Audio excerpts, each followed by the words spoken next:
आञ्जनेय ध्यानश्लोकाः। ॐ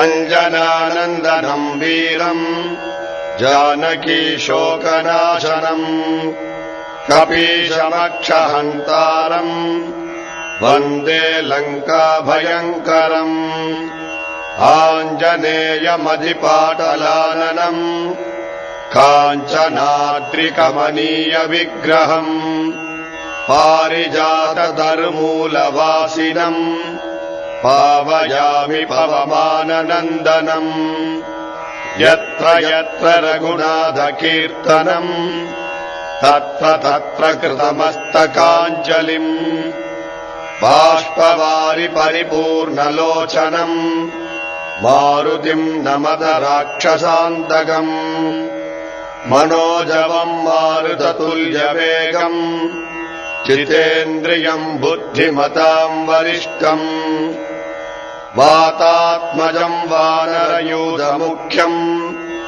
श्रीरामदूतम् शिरसा नमामि।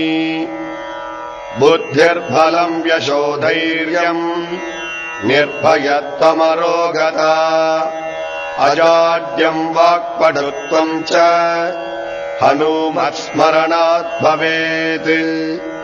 असाध्यः साधकः स्वामिन् असाध्यम् तव किम् वद।